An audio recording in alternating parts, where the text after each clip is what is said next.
Let's move this to committee. Thank you. And comments? The honourable member for Aurora, Oak Ridges, Richmond Hill. Thank you very much, Madam Speaker. I think the most important question at this moment is what exactly is the role of Parliament and what is the role of debate in this House of Commons.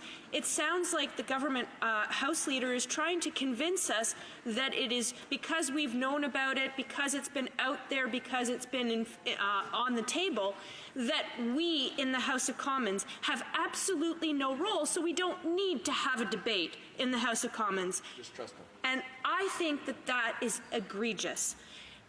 If we don't have a debate in this House on something that is the most significant trade deal, 80% of Canada's GDP is trade, 70% of that trade is with the United States, and this is the most significant trading agreement that we have with the United States. It is not a free trade agreement, it is a managed trade, and it is now compromising our sovereignty, and this bill is going to give unlimited access to the Prime Minister to do whatever he wants and further undermine the role and responsibility of this House of Commons. We may not be we're in a majority situation, so we don't always have the opportunity to vote the government down, but we do have the opportunity to debate in this House, and the more they constrain us, the more they undermine Parliament and everything about this deal. Thank you, Madam Speaker. The Honourable Government House Leader.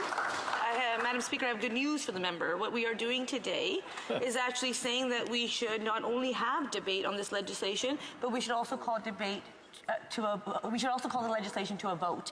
And by actually having a vote on this legislation, it goes to committee. That's how the process works, Madam Speaker. And when it comes to members of Parliament, they sit on the committees.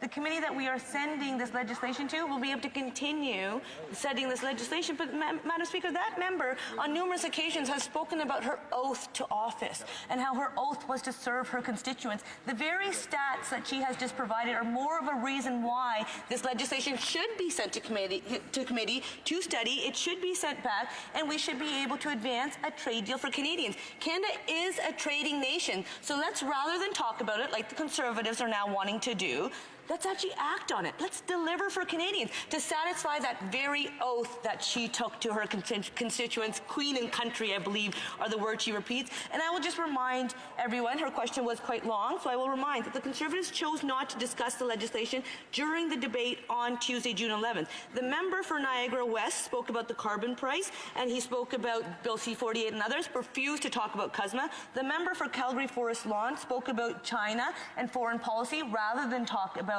this CUSMA legislation. They have had ample opportunities. What they have done is try to stop us from advancing this legislation, and that does not speak to a party that supposedly supports Canada being a trading nation. Thank you, ma'am. There are still a lot of people